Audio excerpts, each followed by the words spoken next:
Akilesek zeukan eskutu bat, eta eskutu horretan zegoen mundu guztia. Garrantzia zuen, gauza guztia zeuden eskutu horretan. Eta aurrenekoa zen, dantza. Iglesia bere kabuz joan zen aurrera. Lotuta da olako, dantzarekin. Bat izu, dantzarekin lotuta dago guztia oso garrantzizkoa.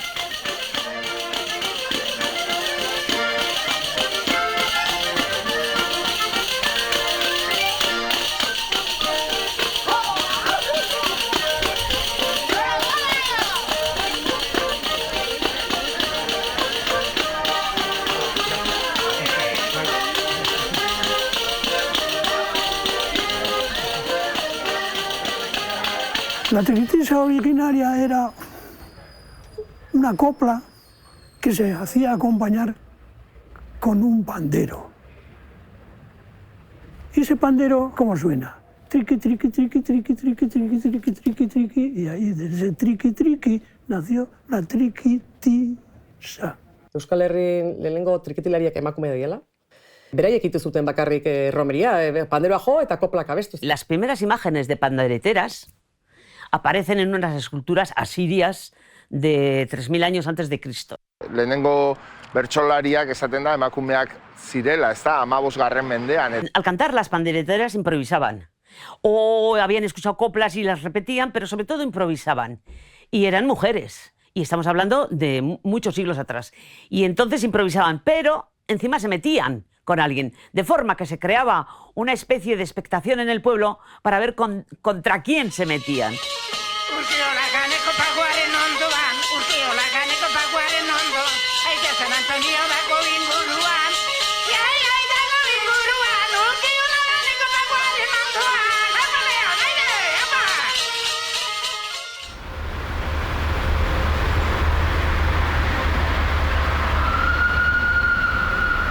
Antes de la llegada del ferrocarril, Zumárraga la verdad es que era un pueblo rural más del interior de Guipúzcoa. Apenas tenía 1.600 habitantes. En 1864 se inaugura el tren grande, el tren de la Compañía del Norte, la línea internacional de Madrid a Irún y París. Pero poco después, en 1889, se inaugura una segunda vía férrea, la que procedía de Durango y de Bilbao. Y luego aún más, en 1926, se inaugura el ferrocarril del Urola, con lo cual Zumárraga pasa de ser al principio una simple estación del ferrocarril del norte a convertirse en el principal nudo de comunicaciones de toda la zona. Ni badakit Aiona kontata, gainea, ze Aionak Zumarrako bandan jotzen zuen, flauta trabesera jotzen zuen, eta bea kontatzen zuen nola inaugurazio egunean Alfonso XIII iritsi zela trenbidea inauguratzea, eta behai tokatu zitzaion banda guztiakin batea, ekitaldi hartan flauta jo berri izatea. La construcción del ferrocarril del norte, la verdad es que fue una obra impresionante. En algunos momentos llegó a haber hasta 10.000 trabajadores trabajando simultáneamente en esta obra. Hemos visto algunas películas del oeste donde se ve cómo construyen los ferrocarriles y las peleas en los bares y no sé cuántos, pues aquí más o menos se vivió una experiencia similar, posiblemente con menos revólveres, y la mayoría de esas personas vinieron de fuera, tanto del resto del país como de Italia y también de Francia y de otros territorios. Akordeia 1829an patentatu zen Vienan, eta era oso azkarrean zabaldu zen mundu guztitik. Hona Euskal Herrira 9 urte beranduago iritsi zen. Badakigulako San Ferminetan Remifasol ezizeneko gizon orkestra batek ekarri zituen instrumentuen artean akordi bat ere ekarri zuelako. Ziur lehenago beste batzuk egongo zirela, baina hemen Euskal Herrian ezagutzen dugun lehen akordilariaren izena Jan Batiste Busca da. Berak hazi bat jarri zuen hemen Euskal Herriaren bihotzean, hemen Zumarragan, loratu egin zen eta gaurraino iritsi egin da. Mi bisabuelo el italiano vino en 1859. Vino con un contrato, 40 italianos vinieron para hacer el ferrocarril, los túneles del ferrocarril. Y se asentaron en Cejama, en Otsaurte. Había una cantina y allí la cantinera preparaba la comida para todos ellos. Y ahí parece que se enamoró de la cantinera y es cuando pues empezó la relación y se casaron. Trajo un acordeón diatónica y se piensan que era el primero que trajo, ¿no? Pero creo que había muchos italianos que vinieron con el acordeón. La verdad es que el italiano se integró muy bien, su mujer también y todos sus hijos. De los hijos, pues Busca Sagastizabal era famosísimo. José, que tocaba el clarinete, fundó la banda municipal de música de Zumárraga. El Aita contaba que en las comedias familiares acababan tocando. Entonces el italiano tocaba el acordeón y los otros dos hijos tocaban el clarinete y el piano. Zumárragako Soraluze kaleko etxe hau Juan Bautista Buscak eraiki zuen eta bere bizileku bihurtu ere bai urtetan, ezta? Eta bere familia guztiaren bizileku ere bai. Bera etorkina izan zen eta hemen pertsonaia oso famatu bihurtu zen. Ni ere nolabait etorkina izan naiz Zumarragan, Urretxutik etorritako etorkina, eta orain Juan Bautista Buscak egin zuen etxe honetan urretxuar bat bizi da, Zumarragan, baina urretxura begira. Hori bai, trikitixa deitzen diogun arren, hau akordi bada. Horregatik hemen akordia handiaz eta txikiaz arituko gara, bietaz. Ze bataren bilakaera ezin da beste gabe ulertu. Eta biek garapen nabarmen bat izan dutelako hemen, Zumárragan. La primera referencia que tenemos del acordeón en una romería data de 1889 en Urkiola. Y bueno, es lógico pensar que se hicieran acompañar los acordeonistas, se hicieran acompañar de las pandereteras. Pioneroak izan ziren lehen belaunaldi hartatik, ezin dugu jakin lehenengoa zin izan zen, baina guzti haietatik gehien nabarmendu zana bere ahots eta karismagatik Jose Oria handia izan zen. Francisco Antonio Irizar pandero jole eta koplalari handiaren semea zen, eta tradizio guzti hori, pandero eta koplaren tradizio guzti hori, iritsi berri zen soinuarekin nahastu zuen. Jose Oria, bueno, ikaragarria, zerbait ikaragarria irutzen zait, azkenen ahots mailan eta zuzenean entzuzutenak ondio argiago esate izute zerbait super berezia zen, super espektakularra. Jose Oria da dena, brutala. José Oria era una bella persona y la verdad que tenía mucha relación con nuestra familia. Bueno, Jose Oria esaten dutenez, ezagutu zutenek ez oso gizon alaia zen, zirikatzailea, pikardia handikoa. Nik gazte nune hil zanen, da nire daukate oso behan ez da oso gutxi, baina palandero izan zela bai. San Juan bezpera batean, sua egiten zen, garai horretan Elizkalen, kanpazar soinu jauleak ikusi zuela panderoa jotzen, eta esan zuen, bueno, hau sekulako artista da. Taldearen lehen agerraldi publikoa 1920ean izan zen, hementxe, Elizkale kalean. Hantxe zegoeneko Eusebio tabernan. Eta hurrengo urteetan ura bilakatuko zen taldearen gune nagusia.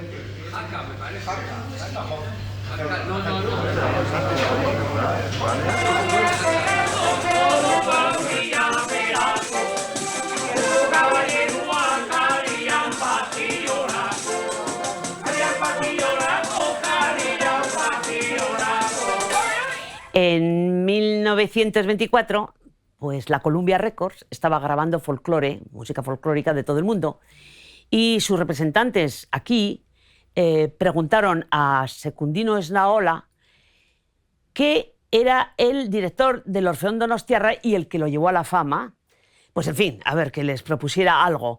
Y como él era de Zumárraga y le conocía a José Oria, que también era de Zumárraga y que era triquitrillar y panderetero, pues entonces eso fue lo que propuso, que se grabara música con la triquitrisha y la pandereta. Y así se hizo. Zumárragako triquitrisha izan zen lehenengo triquitrisha garrabozuna. Eta gero graboztu ziren Elgoibarko. Este primer disco difundió la música de la triquitrisha por todas partes. Pero es que además, en 1925, o sea, al año siguiente, se creó Radio San Sebastián. Y como no había discos, pues aquella grabación se ponía una y otra vez y se hizo tremendamente popular.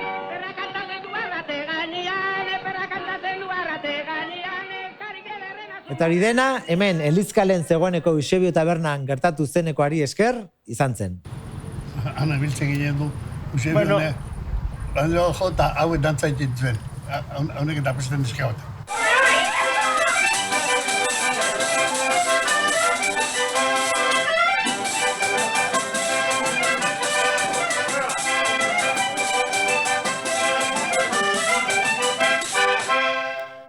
beti talde bat izan ge. Hasieran, Osaba Jose hori hasi zanean, talde bat sortu zen. Diska grabatzerakoan taldearen izena izan zen. 100 urte eta gero taldea izaten jarraitzen dugu. Hemendik aurrea, Kepa eta Bio gelditu geha, eta Kenare badator. Eta aparte, familian badalde trikitilari gehiago. Hombre, gustau, igual familiako jente gehiago sartzia, ze bestela ni bukatzean iraitzakin, Aitzakin bukatzea ez da erosoa, ez da.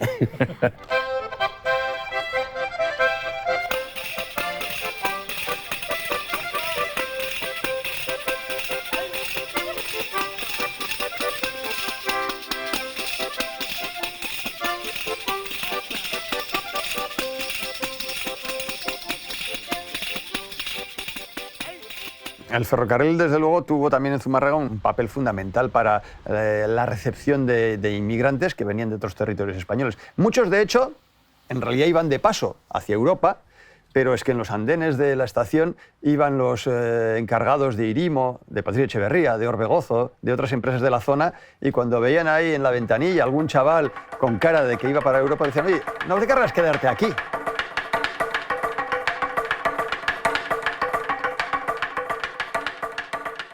La intención que tuvo en su día mi padre fue venir en un proyecto de vida más allá de lo que en aquel momento le podía ofrecer su pueblo. Con 17 años vino en el 57 a Zumárraga, vino en tren desde Malagón, desde su pueblo natal en Ciudad Real.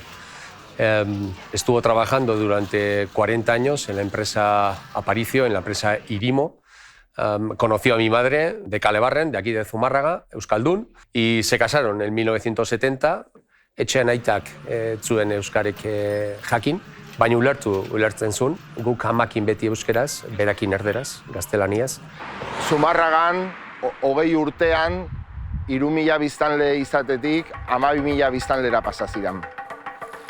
Alegia, bertakoa pasa ziren 4tik bat izatera.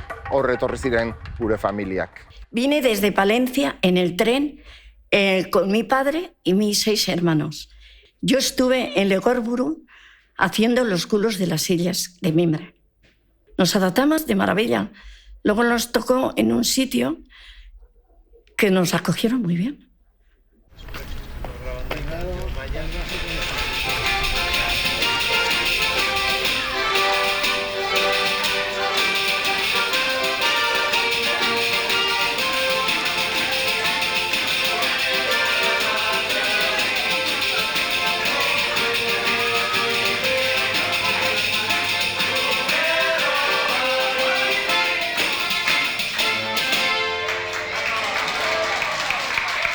Garai hartan, hemen Zumarran, erdaldun jende asko etorri zan. Eta, bueno, tabernetan ibiltzen zian, eta tabernetan erderaz egiten zan. Eta nik uste, bueno, danakin kumplitu egin behar zela. Eta hortik izango zan. Gero arrasko guke erderaz ibili geha.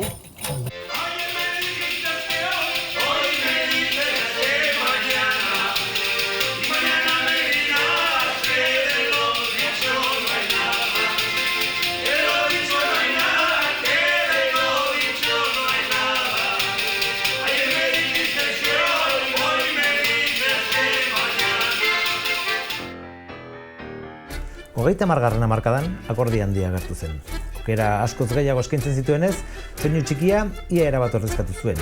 Handiko erromeria txiki gutxi batzuetara baztertu utziaz. Akordi handia euskal musikaren izar berria bilakatu zen.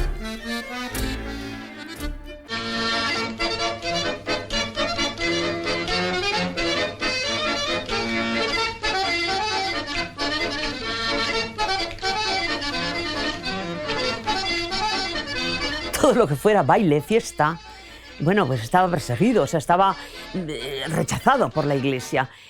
Bailes en romerías, en fiestas populares, en las plazas, en los salones, porque consideraban que era una obscenidad. Pero es que después apareció el acordeón grande, y con el acordeón grande había melodías que se bailaban a lo agarrao, que se decía a lo agarrao. Y eso ya era una obscenidad, porque impelía, le llamaban los curas, le llamaban el infernuco auspoa, es decir, el fuelle del infierno, porque alentaba a los mozos y a las mozas a pecar. Soinu handiaren etorrerarekin, euskal musikaz gain, garai hartan modan jartzen hasi ziren foxtrot, tango edo pasodoble bezalako dantzak hasi ziren sartzen errepertorioetan jendearen gozamenerako. Soinu handia jotzen ehundaka eta gero milaka gazte hasi ziren.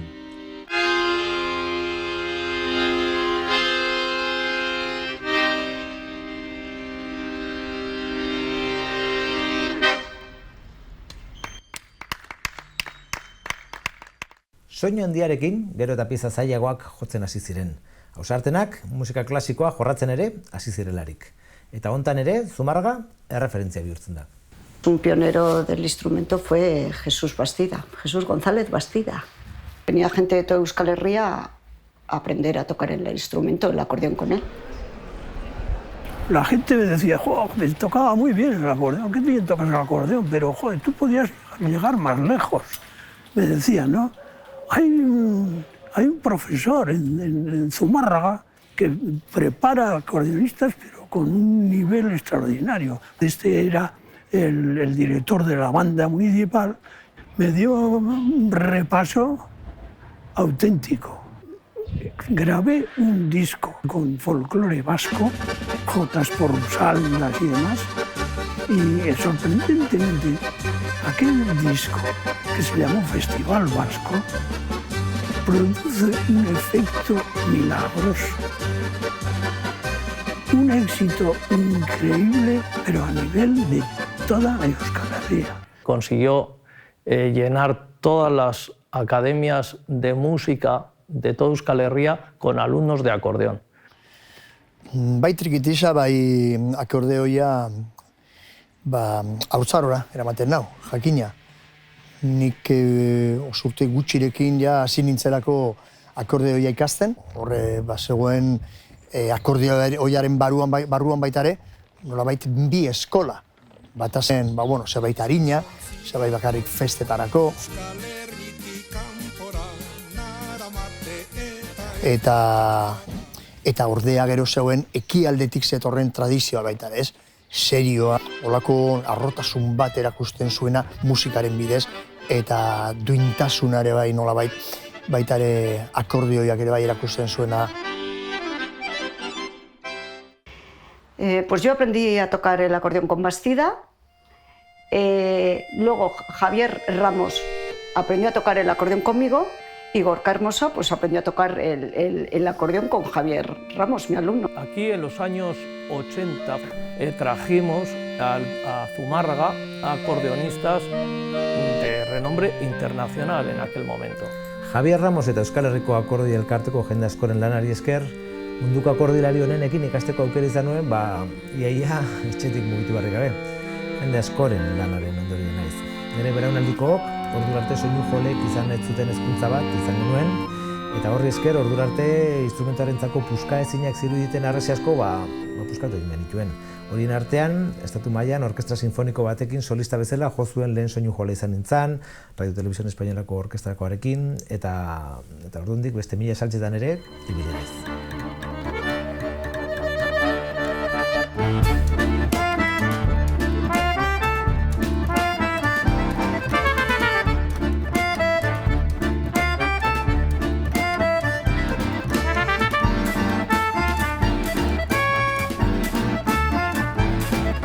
Gorka Hermosoaren figura ere Zumarragatik sortzea ez da kasualidadea, ez da. Azkenean, zer gertatzen da, Gorka Hermosa bizi dela, Zumarragako trikitixa sortu zen eraikin berean, ez da, leku berean. Bueno, kasualidadea da, ez da kasualidadea. Oso sentsazio politia da, Zumarragatik sortu den musika hau, munduko leku mitikoetara eramatea adibidez, Berlingo Filarmonikara.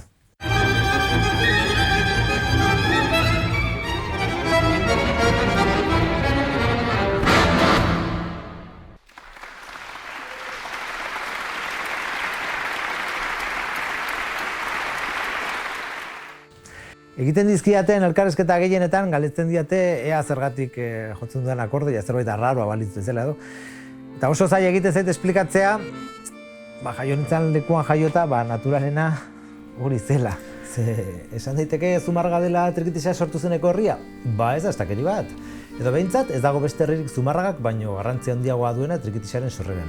Uste dut Zumarragatar askok ere ez dakitela hori. Eta horregatik uste dut dala patrimonio ondare kultural bat oso garrantzitsua ezagutarazi beharra dagoena. Pero, ¿cómo llega ese acordeón pequeño que trajo el tren y se desarrolló en Zumárraga, sobre todo, a ser uno de los pilares fundamentales de la música folclórica vasca actual? Si quedó relegado. Orduan, Gipuzkoan barrun, ibiliko ginen zenbat trikitilari. 10. Akaso ni 10 akaso llegau gabe.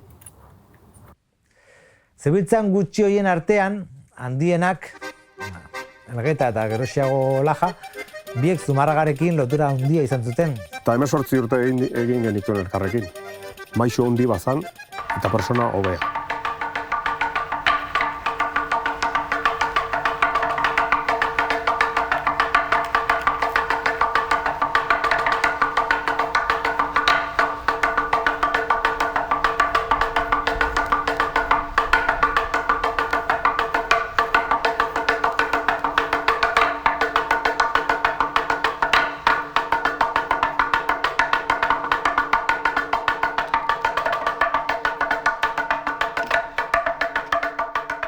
Trikitixa naiz txalaparta, esate baterako, frankismoaren ondoren, nik uste bihurtu zirala suspertze kultural, politiko eta sozial baten simbolo, ez?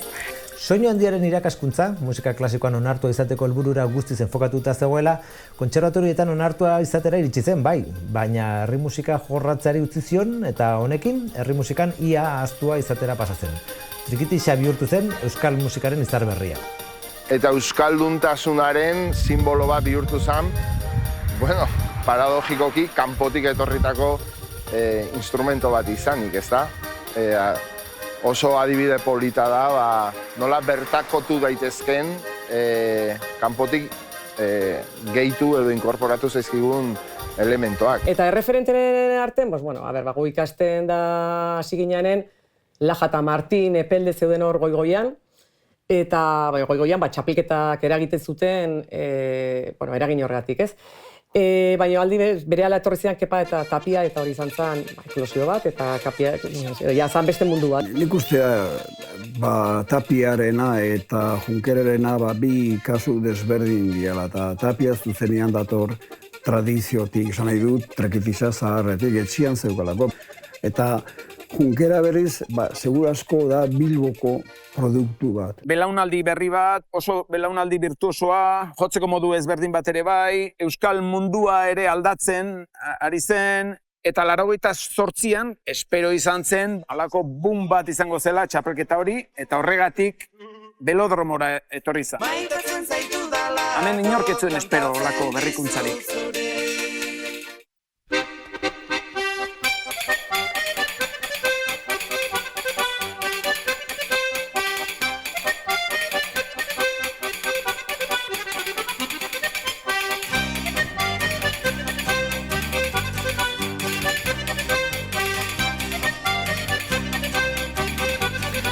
Kepa Junkerak euskal kulturari asko eman dio.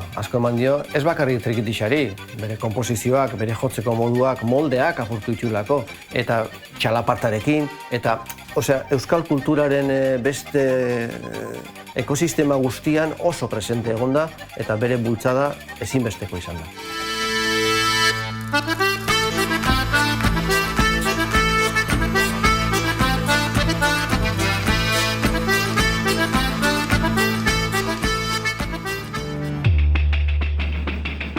Beti izan duen energia bestial hori da, bere osasun arazo larria gaindituz, era miresgarri batean eta irribarre batekin, gaur egun aurrera jarraitu arrastea posible.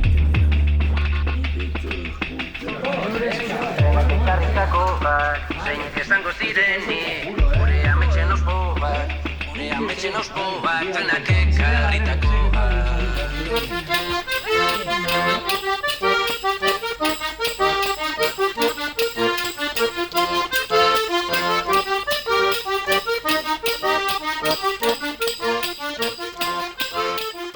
emakumeak trikitixan, bueno, egia da garai baten, gauzea da garai baten soinua jotzen zutenak gizonak ziala, ez? Eta etxen baten balin bazion soinua ikasi nahi zuena emakumea izan da, etxeko aiteak, esatezola ez, zuk ez, zu jo bardezu. Hori, behin baino gehiagotan nik entzun dut.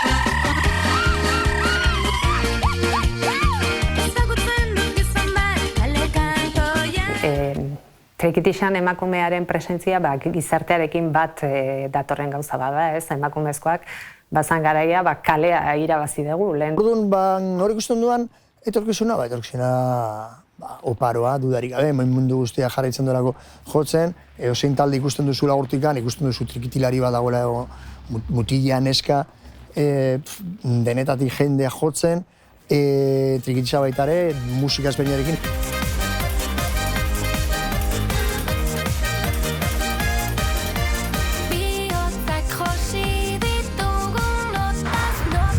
Bihurtu da instrumento bat, jakin izan duena mundualdi bakoitzean bere espresioa aurkitzen. Eta horrez gain, betikoak ere segitzen du.